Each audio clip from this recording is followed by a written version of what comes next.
Hello, everyone. Welcome to our 2020 Farmers Market Workshop. This year it has to be in a little bit different format than we're used to because of everything going on in the world today. But we hope that you enjoy this format. If you have any questions, I'm going to unmute everybody at the end of the program so you can ask questions. So our first speaker tonight is Megan Jasperson. She's the new Brenda. She's our educator for Health and Human Sciences here with Purdue Extension in Perry County. So I'll go ahead and turn it over to Megan. Thank you, Sarah, for that introduction. Like she said, I am the new Brenda. I know many of you know and love Brenda, and I have some big shoes to fill. So let's just jump right on in, and we're going to talk about making safety at the farmers market a priority this evening. And I want you guys to keep in mind that we're going to be going over some rules and regulations, and there are going to be a few changes this year. Things are going to look a little bit different because of what's going on.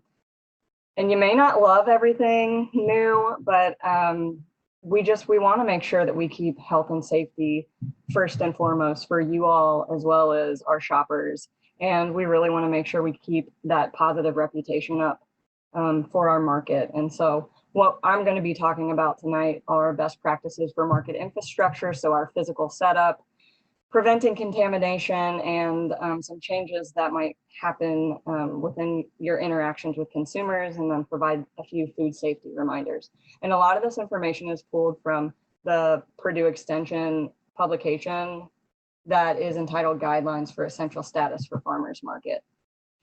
All right, I don't want to scare you, but I do want to scare you. So if you can see the screen, I've got some headlines pulled up from previous farmers markets of people that have been contaminated. Alaska in 2008, 18 people from raw bagged peas. And we've got in Iowa, 2010, guacamole and salsa, 25 people down with salmonella. Oregon, 2011, 16 people with strawberries, E. coli. 38 people in Pennsylvania, raw milk in 2012. California, 14 people, cashew cheese. Michigan in 2014, 4 people, including 2 kids, again, E. coli with apple cider. So these are not crazy uncommon items at a farmer's market. And I just wanted to highlight these things because I don't want us to get complacent. I know that a lot of the stuff that we might be going over tonight, you might think, well, that's common sense. Who doesn't know that? But probably these vendors thought the same thing, but they ended up as a headline. And we certainly don't want any of you all or our market to end up as a headline. So. And it's not really a true training without a meme. So if you can see the screen, it's just Oprah telling everybody, if you don't have proper hygiene protocols, everybody's going to get a foodborne illness, and nobody is going to be excited about it. Especially not as excited as Oprah looks in this picture. So let's jump in and talk about how do we prevent this. So the first thing we are going to talk about is the physical setup of the market. And the depot does have a speaker system to inform customers of some of these new policies and guidelines. And we talked about doing this at the beginning of the market. You know, it has a set start time, and a lot of times people will congregate at the beginning. And so we can utilize that then and throughout the market as folks are coming and going, just to highlight some of the differences that are going on this year that people might see.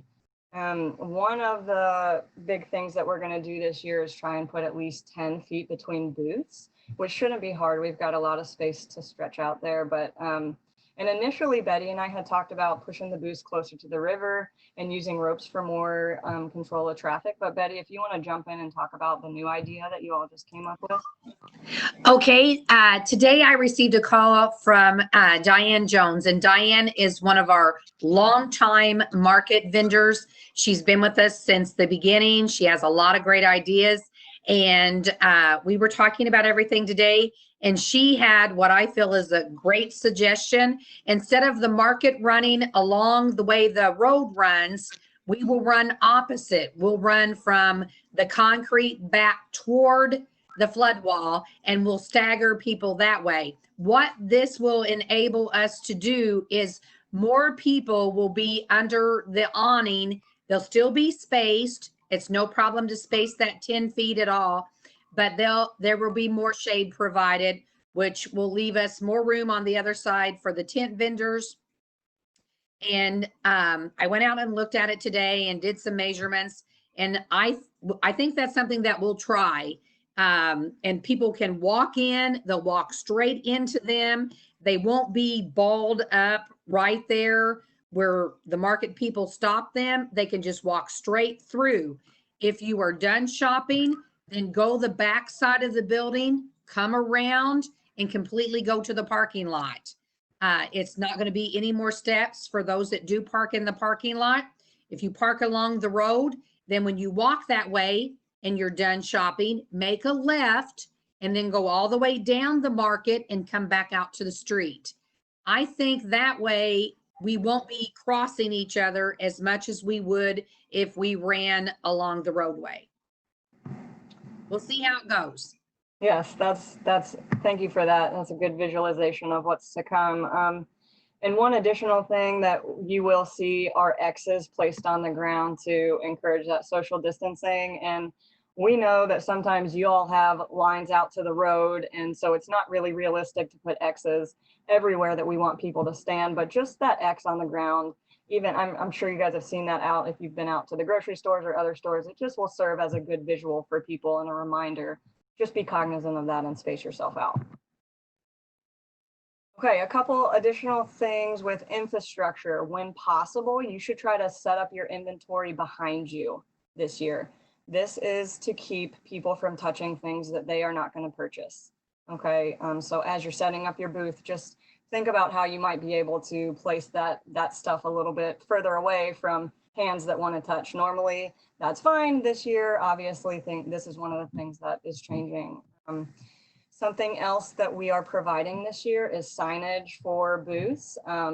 We, like all the guidelines that you've been hearing, we are going to encourage people to wear some kind of face covering, do the social distancing and remain 6 feet apart from others, and be crazy about washing your hands and keeping clean and sanitized. So we will post some signs up around there and give you all some signs to post around your booth as well. Just, again, those visual reminders for folks. And then something else, we don't want to encourage people to linger at your booths. Okay, we don't want this to turn into social hour. And I know that can be hard sometimes when you're seeing regular customers and repeat customers. But one thing that we are asking is that you politely request that customers move on after completing their purchases. And really, again, it just goes back to that safety. And honestly, that might make your booth more approachable to other people. If you have a party lingering just in front, somebody else may skip right on over you because of that social distancing. So just encourage folks to purchase what they want and then move along. And because I am new to the position, I've not been to one of your all's farmers markets yet, but and so I don't know if this will be an issue or how prevalent this is, but one of the suggestions is to discourage all entertainment and youth activities. If you all typically had those in the past, again, this just encourages congregating and lingering, and we're trying to avoid that this year. And one more thing as far as infrastructure goes, and we can throw this out for discussion at the end of our meeting today.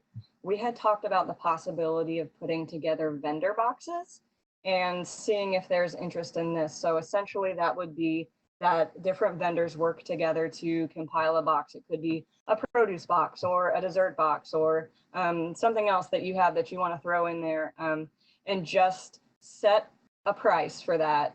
And customers can come and just purchase the produce box for the week. Now, they don't necessarily get to pick and choose what goes into that produce box. It's kind of like a CSA. You get what you're given, but this would allow shoppers who maybe are not as comfortable with coming to the market and being there physically present. This would allow them to continue to purchase some of your items, and we could set pickup times either on an off day or at the start or end of the market for people who don't feel as comfortable just getting out and shopping.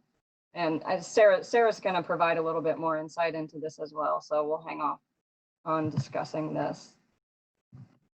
Okay, and then jumping into contamination prevention. This is huge this year. It's always huge, but especially this year. And you know I'm going to stress this. Anybody attending the market, whether it's a customer or a vendor, a worker, your grandson who you just brought along to help you, you must wash your hands before arriving and after you leave. It's just good practice, okay? And we are going to have hand washing facilities that will be available inside the depot. And we're also going to set up a portable water hand washing station outside that actually has running water and soap to utilize. So look for that. And, you know, if we need to pull together more than one of those, we will come up with something. And the market will provide gallons of hand sanitizers outside, but you can also bring your own just to set at your table. And if you are going to do that, make sure that on your label you look and it says 60% alcohol. That is the most effective hand sanitizer that you can provide, 60% or more. Okay. And then this goes without saying that nobody should be at the market if they're ill or showing signs of illness or have been in contact with anybody that's tested positive or has shown symptoms of COVID-19 within the last 2 weeks. This, again, is kind of one of those no-brainers. Of course, I'm not going to go to the market if I'm sick, but if you have a bunch of stuff to sell and you're just like, oh, I can probably do it, don't. Please don't this year, okay? Stay home if you're even feeling remotely sick. And one thing to note is that all vendors will be required to wear face masks this year. This is a requirement that comes down from our governor, and you know, this is really, again, just goes back to the health and safety of you all and those that are shopping. And it's really just us doing our due diligence and doing our part to allow people to feel safe and be safe. Okay, jumping into preventing contamination. So we talked about social distancing between the vendor booths and between people 6 feet apart, as you've been hearing all along. One thing we really, really want to stress this year is that we want to increase the frequency for disinfecting surfaces and objects that are frequently touched. Okay, so it doesn't have to be Clorox wipes. That's just what I snagged. But if you guys have some kind of a wipe or a solution that you use, we want to make sure that we're doing that all the time this year at your booths, especially in the high touch areas where your customers are. You know, people lean, they touch, they might just be leaning over your booth to look at the stuff behind you this year.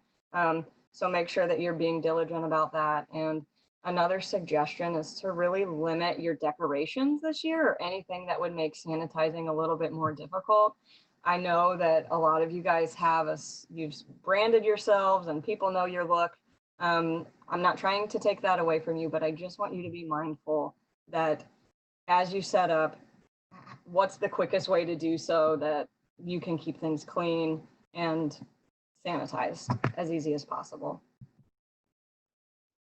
Okay, when we are talking about interacting with our customers, this is going to look a little bit different this year as well. So I know that not a ton of you provide samples, but we are going to ask that you discontinue customer sampling unless samples are prepackaged in a commercial kitchen. This is just a food safety thing. So unless you are working with prepackaged samples in a commercial kitchen, please, please, please do not do samples this year.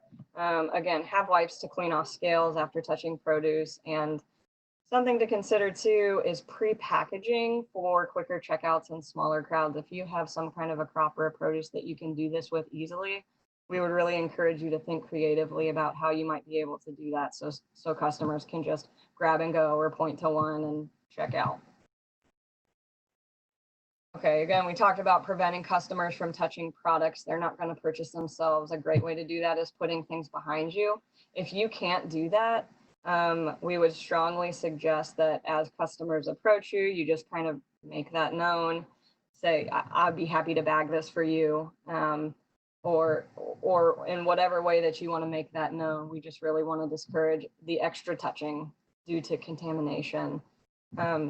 Another great suggestion is to round your prices to the nearest dollar to avoid making change with coins. That takes longer, and we all know that money is dirty and gross, right? So if you can just round up to the nearest dollar, that would save some time and some possible additional contaminations. And then we are really encouraging electronic transactions this year whenever possible.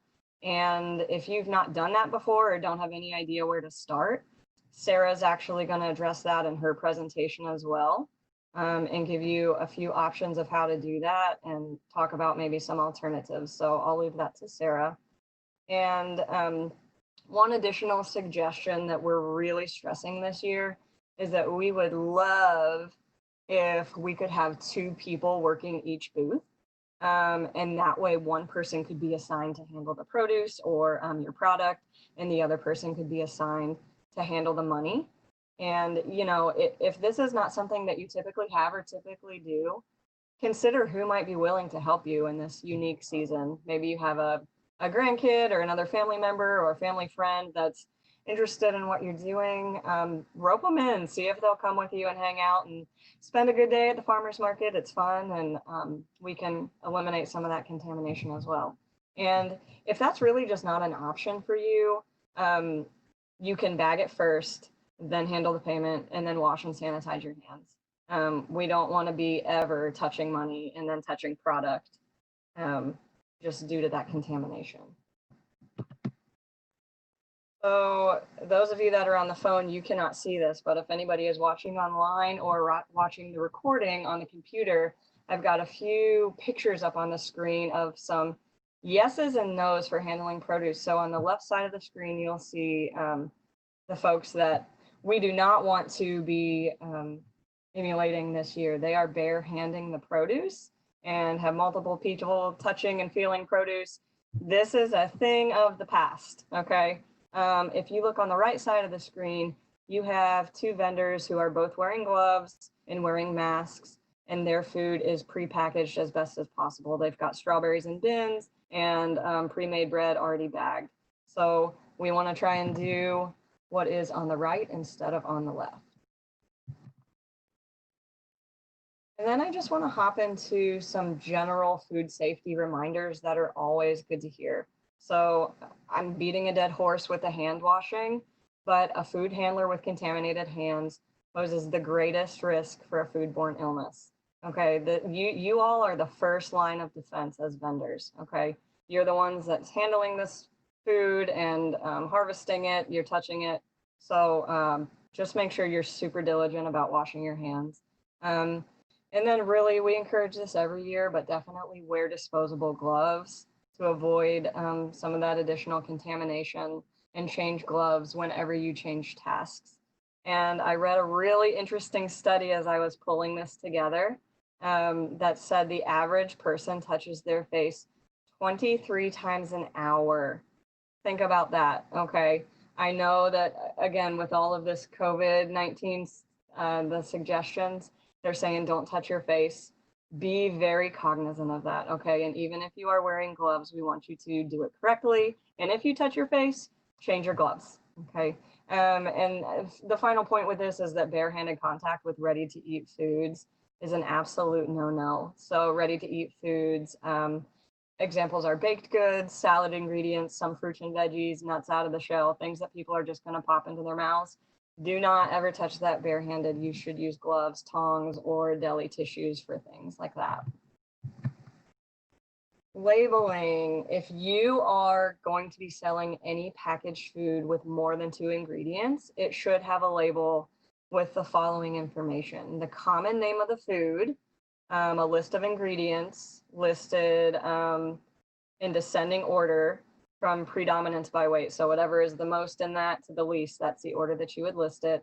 And then the quantity of that food in weight, volume, or pieces. And there's an example on the screen: mild Italian sausage. In the box, it has the ingredients, and down in the lower right-hand corner, you can see the quantity of that. So this is a great example of a label, and it also has the butcher's contact information if somebody wants that for quick ordering. So use that, promote your brand as well, but make sure you slap a label on it if you're going to do anything that has more than 2 ingredients.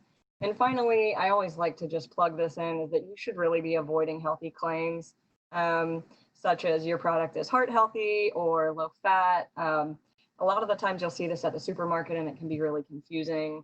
People want to come to the farmer's market and know what they're getting. You can do things like no sugar added or report omitted ingredients, but just make sure that we're being straightforward on our labeling.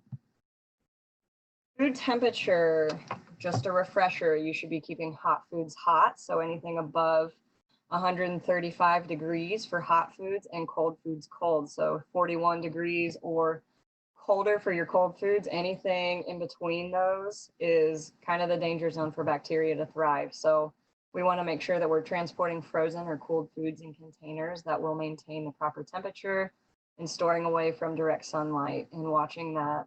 You can always utilize a thermometer to determine if your products are remaining at safe temperatures. And your food should not be allowed to sit in melted ice. So if you do have a cooler with ice in it, make sure that you are draining and replacing that ice on a regular basis. And just a final reminder that if you are selling anything like meat or poultry, rabbit, wild game, or any dairy or egg products, these need to be from an establishment that is inspected by the Indiana Board of Animal Health, the Indiana State Egg Board, or the USDA. And on our presentation, we have a website that you can go log on to register yourself. It's $20 for a farmer's market vendor license through the State Egg Board, really inexpensive, and it's a really easy application. So if you're interested in more information about that, I can get it to you at the end. And then I just wanted to highlight some helpful links. These are all put out by the CDC. If you're concerned about what you're going to put over your face, and if you haven't jumped on the face mask bandwagon yet, they have a great instructional page for do-it-yourself cloth face coverings. And you can look there and get a lot of information about what is appropriate and what will work just fine. So I would really encourage you to look there. And just some good reminders from the CDC as well. I listed a website that will show about proper glove removal and proper hand washing. Again, I know that you might think this is easy and this stuff is self-explanatory. Why are we talking about this? But I see people do both of these things wrong all the time. So if you have the extra time, check out CDC's website and just look for those things as a quick refresher.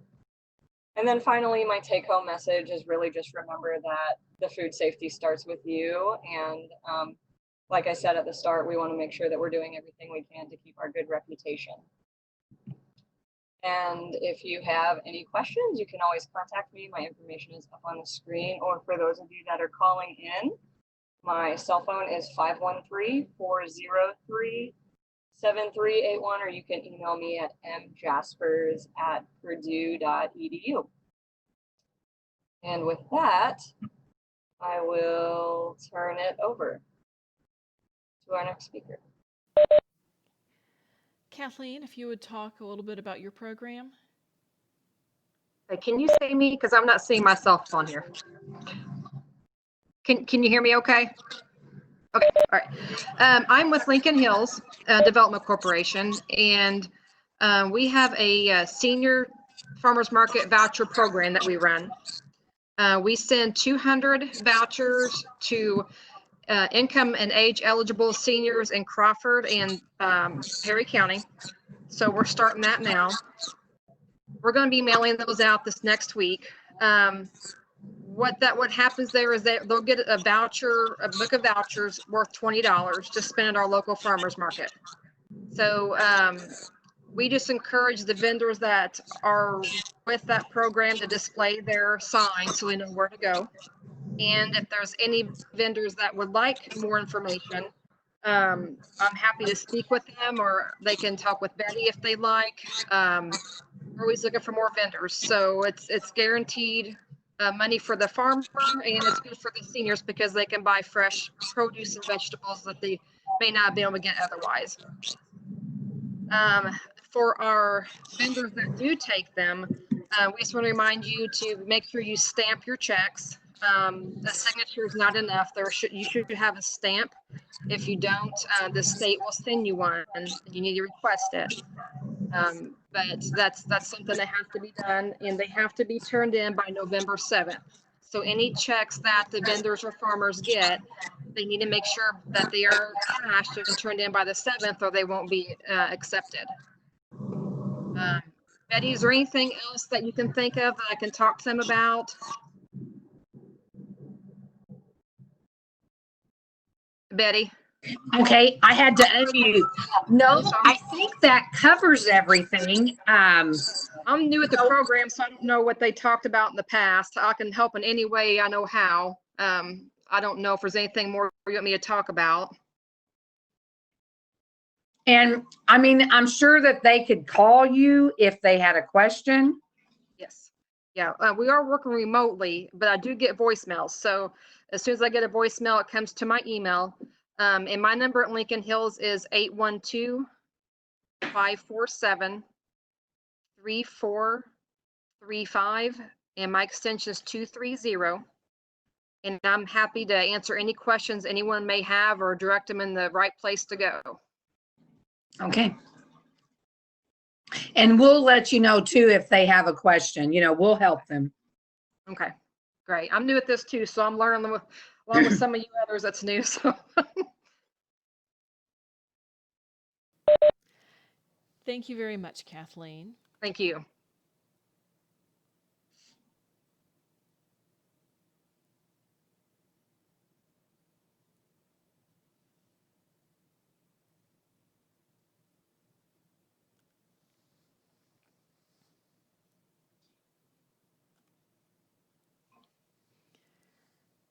Okay, now I'm going to take a little bit different tack. We're going to talk a little bit more broadly than just the farmer's market.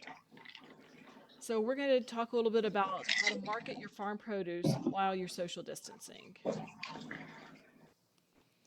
And so farms fall under essential business nationwide. So whether or not we go back to being under a lockdown type situation or a stay-at-home order, you are still free to conduct farm business from your farm because feeding the world is essential. Everybody needs to eat. So no matter what is going on, you still, as a farmer conducting farm business, have a right to continue your business. But you need to plan your marketing plan around Indiana back on track. So that's what's going to give us guidance as to what we can and can't do as far as social distancing and marketing and what's safe to do. And the safety is what we really need to be considering. And so Back on Track Indiana has 5 stages to reopening Indiana.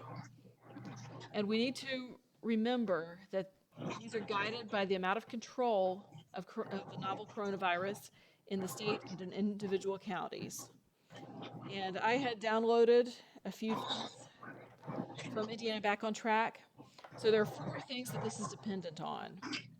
Number 1 is the number of hospitalized COVID-19 patients statewide has decreased for 14 days. And that's in order to move to the next stage.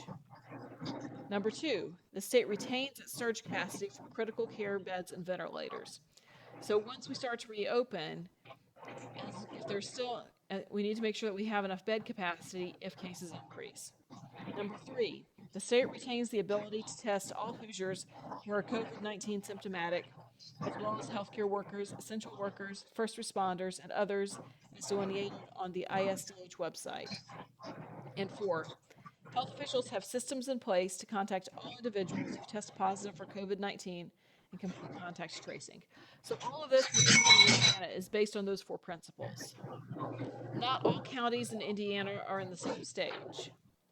There are 3 counties, Cass, Marion, and Lake County, that are a stage behind the rest of the state. Any county in the state could be put back to an earlier stage if there's an increase in cases. So if we see a surge, say, in the manufacturing plants, then we might potentially be put back to a previous stage. And so if you need more information about the stages and more information about COVID in Indiana in general and the reopening schedule, go to backontrack.in.gov. And so we started out with stage 1. So this is starting in May 24th with the governor's stay-at-home order. There are various things that were allowed. Pretty much there were no elective procedures from March 24th up until April 27th. And so as of April 27th, then start having elective procedures again. Essential businesses were still open, And the restaurants were open just for carry out or delivery. But there was no in-service restaurants, you know, and anything that was non-essential was closed for, again, curbside or delivery. And then schools were all closed, and social gatherings with no more than 10 people were allowed. So that's stage one. And so we saw a lot of closures around the state. You know, we know what it was like here in Perry County. So May 4th, we moved to stage two.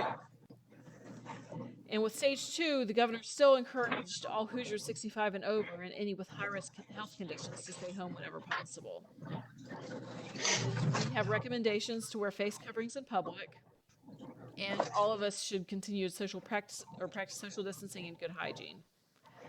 Social gatherings of up to 25 people, as long as we followed social distancing guidelines. And there were essential travel restrictions were lifted at that point. So non-essential travel was allowed in stage two. But we were encouraged to continue remote work whenever possible. And so in stage two, we started to see some of the restaurants begin to open at 33% of capacity. And then our non-essential businesses were reopened. Stage three, this is where we are now.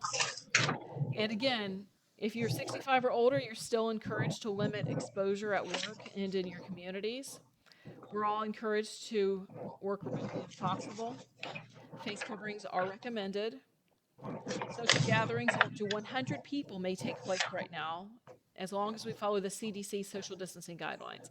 And that's the key that we have to remember with anything we do. We need to follow those CDC social distancing guidelines.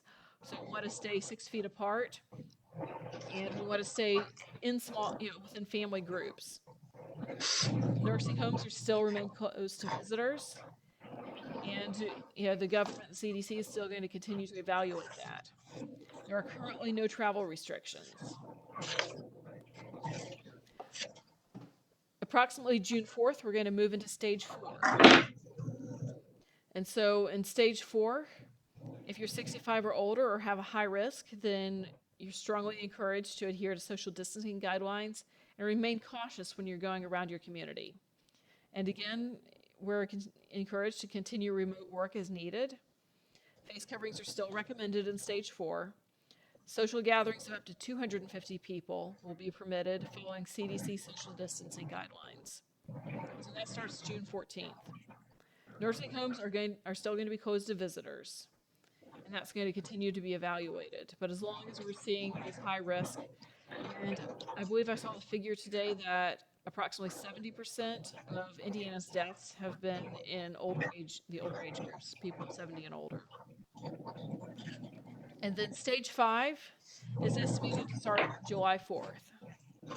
And so while people may think that stage 5 is a free-for-all, it really isn't. If you're 65 or older, you will still need to adhere to social distancing guidelines and be cautious, because this virus is not going away. It's still going to be circulating at low levels in the community. And so we need to make sure that we prevent the spread of the virus. Remote work's considered optional at this point. But again, you want to make sure that if you're working, your workplace has social distancing guidelines and follows those. Face coverings will still be recommended in stage 5. So it doesn't just mean that we can go back to life as normal. Life is pretty much permanently changed until we have widespread vaccination for this virus. Social gatherings of over 250 people may take place following the CDC social distancing guidelines. Again, we have to remember those CDC social distancing guidelines. While we may resume most normal activities, we have to resume them in a different way. We need to remember this. And we'll continue to evaluate nursing home guidance. And so we don't know when you will be able to visit aging relatives in nursing homes again. And they still have not determined when K-12 school operations will be opened. So a basic summary, for stage 1, social gatherings are 10 people or fewer. Stage 2, 25 people or fewer. Stage 3, 100 people or fewer. Stage 4, 250 people or fewer. Stage 5 is going to be any size group. However, we need to make sure that we follow social distancing guidelines. Facial coverings, while they were initially recommended through stages 1 through 3 and optional in stage 4 and 5, that guidance has now changed where they're recommended even through stage 5. So government offices were closed to the public in stage 1. Stage 2, limited public access, the same with stage 3. And they will be open to the public starting in stage 4. Industrial manufacturing, essential work only in stage 1. All of it was open in stage 2 and beyond. But again, social distancing guidelines are necessary to be followed. Office settings, again, it was essential work only. And then stage 2 was remote work encouraged, and the same with stage 3. And then remote work is optional in stage 4 and 5. Retail was essential business only for stage 1. Stage 2, half capacity. Stage 3, 3/4 of capacity. And stage 4, full capacity with social distancing. Restaurants, delivery, food service, and takeout only. Stage 2, 1/3 of capacity. Stage 3, half capacity. Stage 4, 3/4 of capacity. Stage 5, full capacity. Bars and clubs completely closed through stage 3. They can open stage 4 at half capacity. They can open fully at stage 5 with social distancing precautions. Gyms, stage 1 and stage 2 closed. Stage 3, they can reopen with social distancing precautions.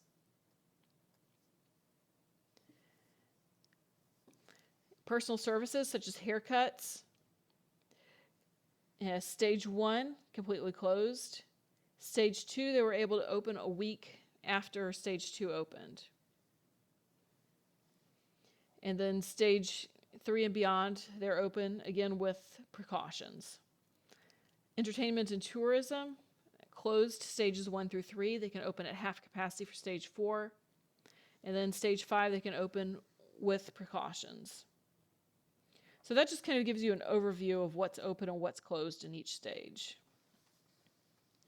But one thing that we hear a lot is this is so confusing. We don't know what's true, what's not, with all the information that's thrown at us, where it's a new virus and science doesn't really know anything. So what do we do with our farm marketing during a time of uncertainty?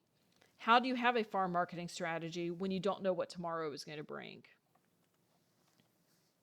So what you need to do is focus your strategy around what you do know. So even as more and more venues open up, social distancing precautions are going to remain. Social distancing is here to stay until we have widespread vaccination for this virus. And that's just going to be a fact of life that we have to live with. And so approximately 30% of farmers in Indiana are 65 or older.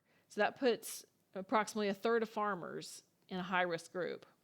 Many of our consumers are also in a high-risk group. So we need to take that into consideration as we're marketing our farm products.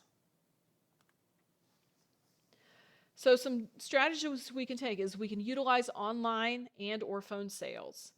What this does is it reduces the risk of virus transmission by reducing person-to-person contact. There are various resources available for that. Market Wagon is an online grocery store / farmers market that sells hundreds of locally produced goods. They do have a delivery system that reaches a lot of different Indiana communities, and you can sign up as a vendor. Unfortunately, our closest delivery network is Evansville, but it's still worth checking out to see if you can work with them. It may be that you have to deliver to an Evansville location for them to deliver. But a great way to market locally is to utilize your existing social media networks. And so if you're not on social media, you might consider exploring various social media platforms. And we'll talk about that more on a later slide. So you can build your customer base, you can announce what you have, you can announce sales, and you can also educate people about your products. If you're not comfortable using digital media, consider posting flyers around town. A lot of our local businesses have bulletin boards where you can place flyers. And so on the flyers, what you want to do is you want to post what you have available and a way for people to contact you. So you might put something that says fresh vegetables for sale. Call, your number, for more information. And as Megan mentioned before, setting up alternative payment methods can help reduce disease transmission. When you move cash or cards from hand to hand, then that provides an opportunity for disease to spread. So an easy way to do that would be to use an online transaction service, such as PayPal or Stripe. So in this case, people would actually pay using a website or an app. And so if you have an online store for your produce, they could actually go in and pay online, and money never changes hands. So you have zero chance of virus transmission during payment. You can even use this at the farmer's market if you both have a PayPal app. So you're just using your phone, and you use the app for PayPal or Stripe or whatever you're using, and they put in the amount that they pay, and you click pay, and then a few seconds later you see it on your phone and they've paid. Another option, if you want to have more payment options, is Square. So Square has an app, and it has something called a dongle, which is an attachment for a smartphone or tablet. And this reads credit or debit cards.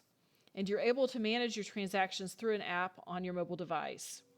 There is a fee associated with this, as there is with PayPal or Stripe or some of these others. But it does give you the ability to take credit cards. If you feel like cash or check is absolutely necessary, you might consider setting up a drop box. So it could be as simple as a cardboard box with a hole in the top where people drop in their payment. And if you do this, you want to allow exact change only. So if you're a high-risk individual and you're really concerned about handling money, that might be something to consider. With the research of how long this virus remains on different surfaces, cardboard is probably the closest to cash, and so that would be about 24 hours. So if you can have people drop their payment into a box and then you leave it there for 24 hours, it's going to be fairly low risk when you get it out of that box a day later. Another option is to develop delivery or pickup sites. So there are various things you can do. If the farmer's market isn't available when you have produce that needs to be sold, or if you're uncomfortable being around that many people at a farmer's market, you can establish a pop-up stand on your own farm. But you want to make sure that you check with the health department before you do this to make sure that you're following the recommendations that they have. Another option is to deliver directly to customers, particularly if you have a lot of high-risk customers that don't feel comfortable coming out to the farmer's market. Now, you don't want to be driving all over Perry County delivering stuff. You'd probably spend more on fuel than you would receive in payment for your produce. But think about areas where you have a concentration of customers, some of our housing complexes, places where people don't have good transportation. Another option would be to designate coordinated drop-off points for your products. So go ahead and make your boxes ahead of time, take your orders ahead of time, and then just have your boxes ready at the farmer's market for people to pick up. Or you could work with Betty to set up a time during the week when you can drop your products off at the farmer's market. Betty, do you want to say something about this? Yes, I mean, and we talked about this. If a vendor doesn't feel comfortable with the whole crowd there, and they would rather come another day and meet their scheduled customers or something, they are more than welcome to use the market area. They can tell all of their customers or their family or friends that normally buy from them, I don't feel comfortable coming on Tuesday. I'll come down on Wednesday. Won't you come Wednesday, and give them a time? We will work with any of our vendors, and they can use the market at any different day that they would like. Due to what's going on, we want to be as flexible as possible to help them. Excellent. So the farmer's market is already an option, the farmer's market location outside of farmer's market times for a drop-off. Wherever you choose as a drop-off point, make sure you have permission of the property owner. So talk to the property owner if you're using a site other than the farmer's market. If you're using the farmer's market as a site, talk to Betty.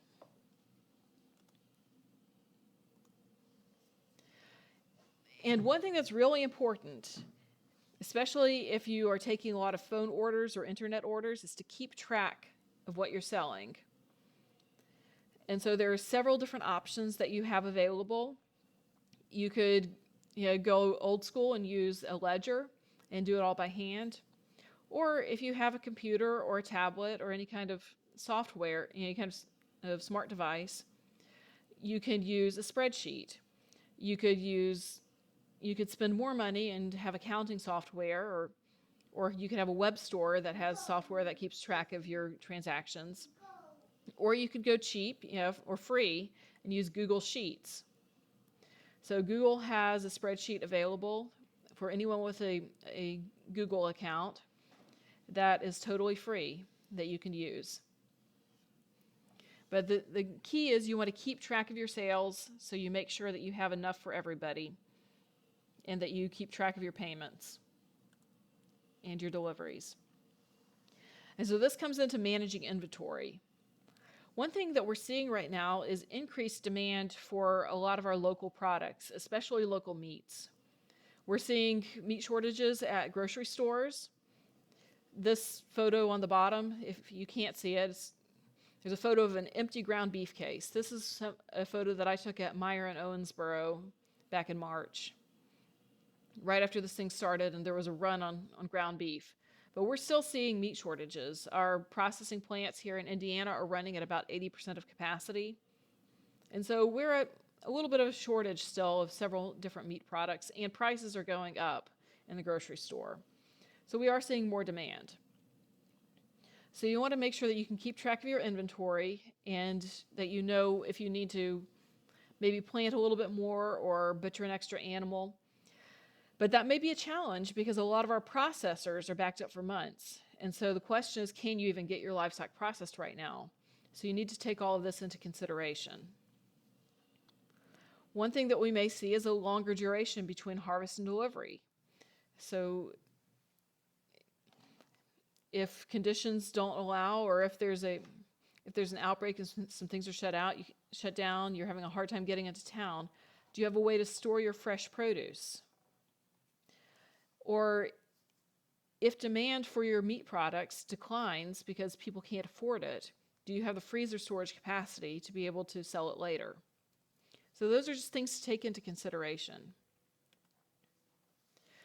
So to help with that, use your production practices. So think about your market. Adjust your planting accordingly. And we're still at the point where we can be planting some of our warm season crops. Our cool season crops are done for the spring season as far as planting goes. We should be harvesting our cool season crops now. But we're still in a position where we can plant some of our warm season crops. And we can be thinking about planting for fall crops. So if you're expecting a greater than average market, if there's higher demand for your produce because people don't want to get out to the grocery store, increase your planting.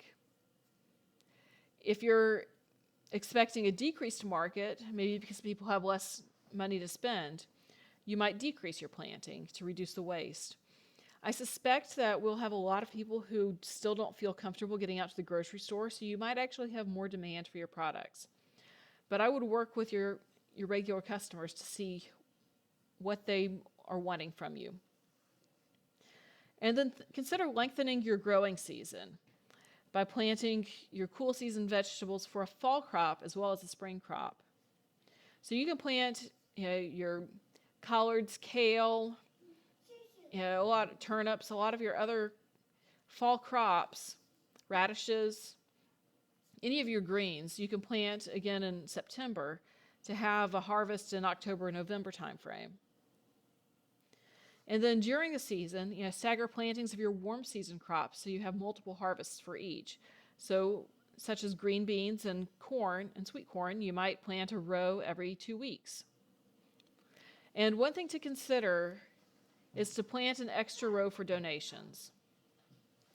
Perry County has an Add a Row program. You can contact the extension office if you're interested, where we're asking our local farmers, our local gardeners to plant an extra row to donate to our food pantries. We have a lot of people who are food insecure this year, and our food pantries have less food, produce available to them, less food available to them in general. So we'd appreciate it if you'd participate in the Add a Row program. And so once you have your produce, work on your social media marketing strategy. This is a low-cost, high-reward strategy. So consider creating a Facebook page and or an Instagram account for your farm. And you can do both of these. Pictures you post on Instagram will also post to Facebook. They're related to each other. They're both owned by the same company. They're both owned by Facebook. So post pictures of really pretty veggies that you have available for sale. And that will help get customer attention. It'll help you get sales. If you're going out the ears of sweet corn or zucchini and you are having a sale, post it on your social media page and you'll get more buyers. Twitter is a good social media outlet if you have a short-term opportunity. If you want to say, get your sweet corn today, 10 for $1, send it out on Twitter to get people for instant attention. And you can also link your Twitter to Facebook, so you could post that same ad on Facebook and it would show up on Twitter as well. And one thing you could do is you can join groups that are dedicated to buying and selling locally grown products. There's a Facebook group specifically for Indiana grown. And so if you are either a buyer or a seller, you can join that group and find Indiana grown produce and other products. It's not just produce, it could be Indiana grown meats or anything else.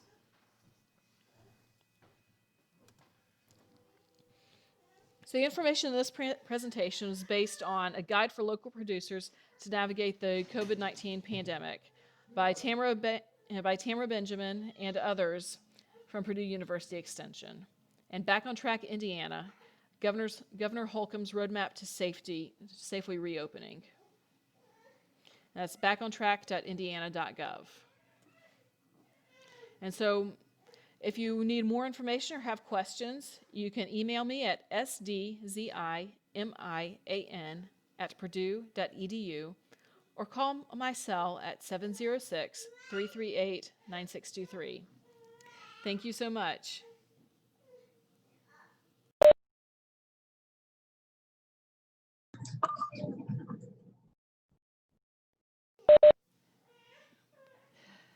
Betty, do you have any other announcements for us?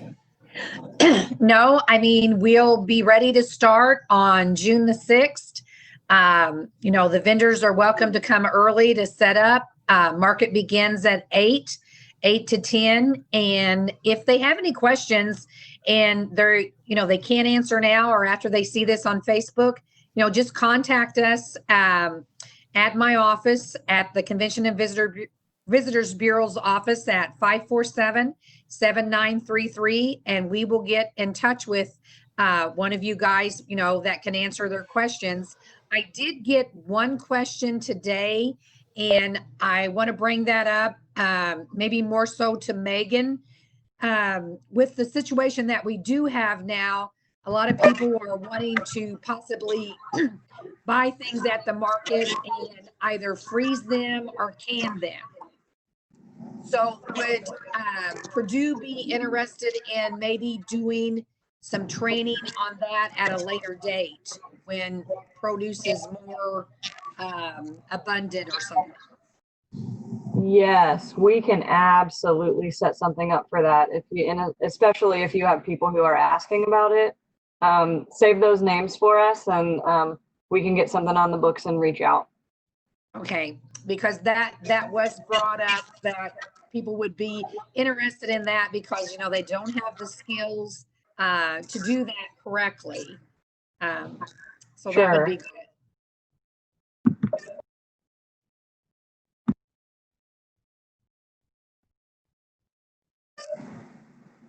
And sorry, my mute button is acting up.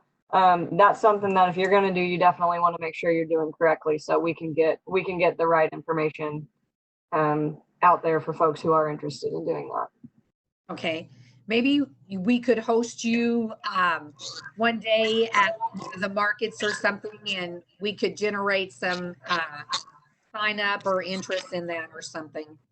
Yeah, I'd be open to any ideas like that. That'd be great. I'm going to go ahead and unmute everybody, and if anyone has any questions, they can feel free to ask.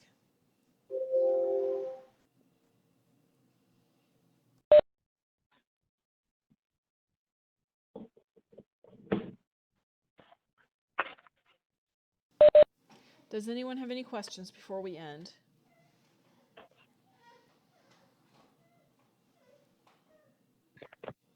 So Sarah, do you, if they don't have questions, do you want to tell them where they can find this later so they can view it? I did have 2 people call and they were unable to get in because they just didn't have a good connection.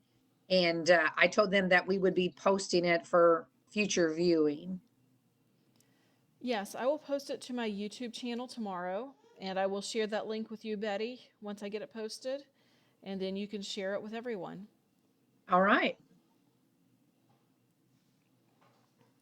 So everyone have a good evening, and thank you for joining us tonight.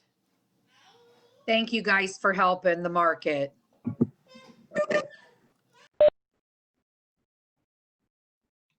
Always happy to help.